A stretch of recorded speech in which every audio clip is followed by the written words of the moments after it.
Hey guys, what's up? My name is Eric and I'm the Techy agent, and we're doing a quick announcement of the brand new Apple Watch Series 2 that was announced today by Apple.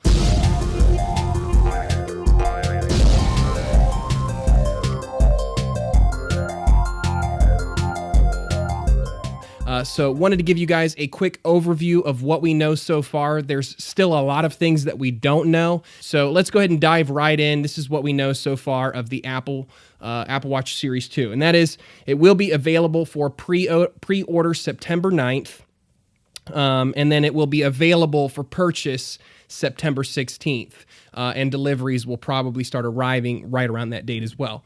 So you'll be able to purchase this in store September 16th, pre-order it on the 9th, and hopefully get your delivery on the 16th, or have it shipped to the store and pick up your order from the store on the 16th. But either way, it's coming right around the corner. So today's Wednesday the 7th. So we're looking at 9 days. So in just a little over a week from now, people will begin getting their Apple Watches, and we'll start seeing all of the specific details. Now, there's a couple of things that we don't quite know yet, which is battery life. This is the big one. The previous Apple Watch, you got a day, maybe a day and a half worth of battery life. The new Apple Watch will have GPS, so it will be interesting to see how this GPS affects battery life.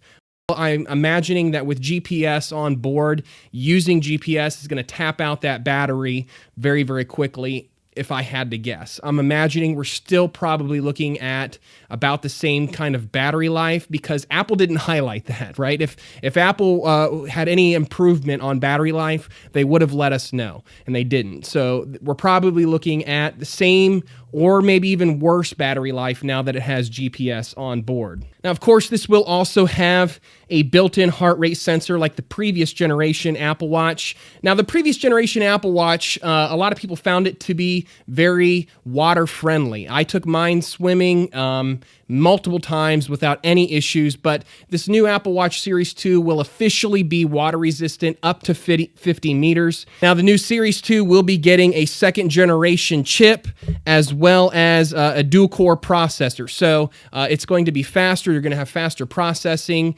It's going to do a lot better with load times when it's pulling information from the phone or when it's loading native apps. Apple says that with this dual-core processor, we're looking at about 50% faster speed times. And, with speed times sometimes taking apps several seconds to load, 50% actually knocks off maybe a couple of seconds off of some of the load times. So that's definitely a major improvement. So what it is overall, Apple is just kind of upgrading all of their chips, all of the electronics, internals, to make this just a little bit faster than before, so that load times aren't quite as laggy. Now, Apple says that they're going to have a second generation display that's twice as bright as the original display. The reason why they're doing that is because in order that people are able to look at their watch, glance at their watch, even in direct sunlight, and be able to see what's on screen. Now, I mentioned that this will have built-in GPS and waterproofing. So that means that Apple is definitely targeting sports fitness tracking with this device. They're going to be improving their overall applications. And so now that it's officially waterproof, now that it has built-in GPS and a heart rate sensor, they are definitely trying to make the Apple Watch a competitive fitness tracking device. So I'm going to put a link on screen now that will take you to the original Apple Watch fitness review that I did. I'm imagining that this is going to be a better watch overall for fitness tracking. Now that it has better and faster software on board, now that it has better chips on board, now that it has a brighter screen, now that it's officially waterproof, and now that it also has built-in GPS. Third-party software like Strava, Endomoto, other applications, the Apple Health Kit that they have. It'll be interesting to see how they leverage all of that and try to appeal to those of us who wear fitness wearables. Now, one other interesting thing is that Apple is releasing an Apple Watch Series 2 Nike Plus Edition. Now, this watch is going to be Nike branded, and it appears that it's going to have possibly some proprietary software that's exclusive to the Nike Plus version of the Apple Watch.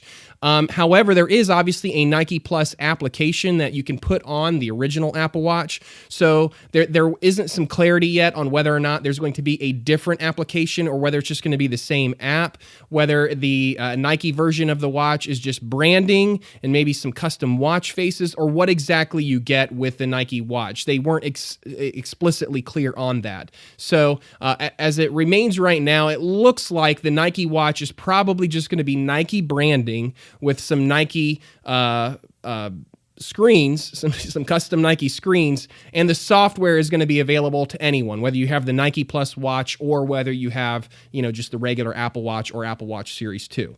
So no matter what you have, you're probably going to be able to have access to all of the different applications. It wouldn't make sense for Nike to only make their app and their software exclusive to one particular watch. That wouldn't be good for business. They're probably going to continue to keep it available to all Apple Watches. They're probably just going to have additional branding with the Nike version of the watch. So the Nike version of the watch is going to be about the same price, if I remember correctly, and it will be released a month later than the regular Apple Watch Series 2 version of the watches. So if you want to hold out for the Nike branding and the Nike watch faces, you'll have to wait an additional month for that version of the watch. The smaller 38mm version of the watch will start at $369, the larger 42mm version at $399. Now, depending on which body you go with and which bands you go with, obviously the price can go up. They are even introducing a new ceramic version, which starts out at $12.99, so obviously very, very expensive. Now, make sure you hit like and subscribe because I will do a full unboxing and a full fitness review of this wearable